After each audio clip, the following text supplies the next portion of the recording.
Bonjour à tous et bienvenue pour une nouvelle vidéo. Aujourd'hui je vais vous présenter mes lectures en cours, c'est-à-dire les lectures que j'ai effectuées ces derniers temps, celles que j'effectue en ce moment. Alors avant tout je voudrais vous expliquer un peu ce qui va se passer sur la chaîne cette année, en 2014. Donc j'ai décidé d'essayer de faire 1 à 2 vidéos par semaine. Je vais essayer de m'y tenir même si j'ai une année qui s'annonce assez dure, donc c'est possible qu'il y ait des semaines où je sois un peu plus absente, mais en tout cas je vais essayer de me tenir à 1 à 2 vidéos par semaine. Ce que je vais faire, c'est que je vais faire des vidéos mes lectures du moment comme celle-ci où je vous présente vraiment plusieurs livres, et des vidéos plus originales où je vous présente soit un seul livre, soit un vlog, soit des tags, etc.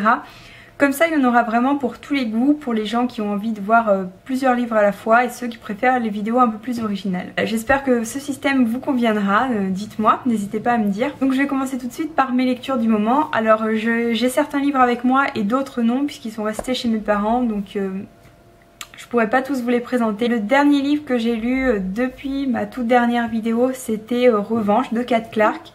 Alors Revanche de Kat Clarke, j'ai fait une vidéo pour parler que de ce livre, donc je vous invite à aller la voir si vous voulez en savoir plus. Mais en tout cas ce que je disais, c'est que c'était un excellent livre qui m'avait beaucoup surpris parce que je m'attendais à autre chose, et du coup je me suis pris une grosse claque parce que c'est un livre extrêmement fort, avec qui commence très fort, qui commence par un suicide, etc. Donc vraiment Revanche de Kat Clarke, ça a été une très grosse surprise pour moi, mais j'ai pas envie d'en parler plus que ça. Je vous invite vraiment à aller voir ma vidéo si vous voulez en savoir plus. Ensuite, ces derniers temps, j'ai également lu Forever Beach de Digli, donc qui est une BD de Digli, qui est une dessinatrice, qui a déjà publié 2 autres BD, qui étaient Autobiographie d'une fille gaga et Confession d'une glitter addict. Alors ces 2 premières BD, je les avais mais totalement adorées, je les trouve super drôles, vraiment mais top top top. Et là, Forever Beach, j'ai été mais extrêmement déçue parce que je l'ai déjà pas trouvé très drôle. Je l'ai trouvé bien souvent vulgaire tout de même, même si bon c'est pas quelque chose qui me choque particulièrement, mais des fois c'était un peu gratuit, donc quand le vulgaire est gratuit, je trouve que ça n'a pas forcément d'intérêt. La grande différence, c'est que ces 2 premières BD étaient biographiques, donc elle se mettait en scène elle-même dans ses BD, que dans Forever Beach elle a choisi de mettre en scène 3 copines à elle. Du coup j'ai trouvé que c'était peut-être moins personnel et moins fort. J'ai lu également une autre BD récemment qui est Astérix chez les Pictes. Alors vous n'êtes pas sans savoir que ce n'est pas l'auteur originel d'Astérix qui a écrit Astérix chez les Pictes, et pourtant pour le coup c'est très très bien. Enfin c'est pas le chef-d'œuvre du siècle du tout, mais c'est une BD que j'ai trouvée très drôle, très divertissante. Donc c'est Astérix Obélix qui voit arriver donc dans leur fameux village un Picte qui est un Écossais, et donc il va se passer plein de choses et en gros ils vont devoir le ramener en Écosse. Donc vous imaginez un peu la situation cocasse qui se crée. Mais en tout cas ça se lit extrêmement vite. Moi en 1/2 heure je l'avais fini, donc vous voyez ça va super vite. Mais même si c'est pas le Astérix originel, moi personnellement je suis pas une puriste des Astérix, donc du coup ça m'a pas choqué ou quoi que ce soit. Je l'ai trouvé vraiment bien, vraiment drôle, franchement pour moi cette BD a tout bon, elle remplit très bien son rôle.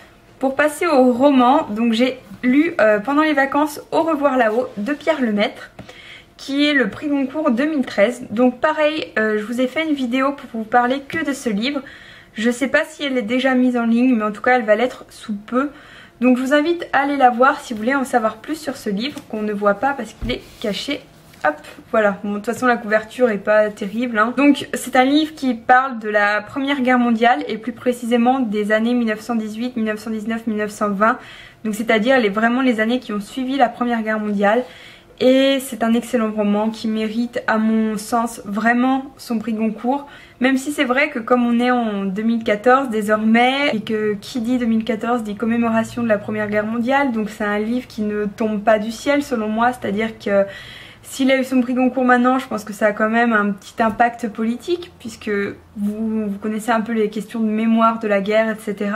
Et donc là on est en plein dedans. C'est une vision assez particulière de l'après-guerre, puisque l'auteur va montrer à la fois les personnes qui se sont enrichies souvent de manière un peu frauduleuse suite à la Première Guerre mondiale, et ceux au contraire qui ont été laissés dans une très très grande misère et qui ont été quelque peu oubliés, et notamment des anciens combattants qui ont été oubliés alors qu'à côté on était en train de construire des monuments aux morts, de faire des commémorations, etc. C'est un livre qui va vraiment à l'encontre de la mémoire officielle, ou en tout cas qui montre les aspects qui sont souvent négligés quand on raconte l'histoire.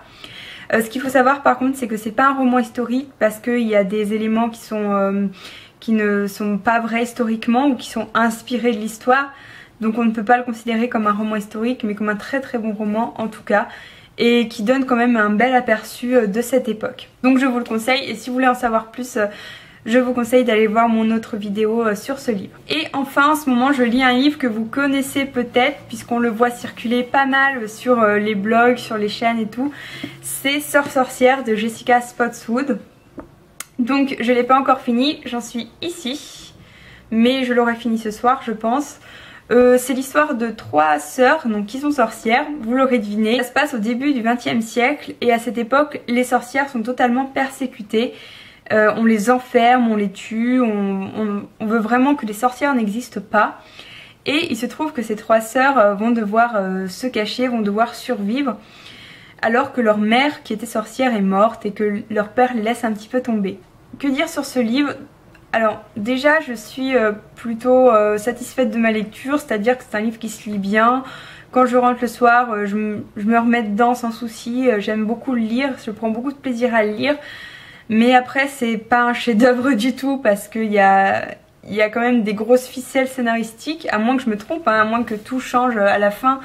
Mais il y a des ficelles scénaristiques, il y a un triangle amoureux, donc ça faut vraiment arrêter avec les triangles amoureux, je n'en peux plus.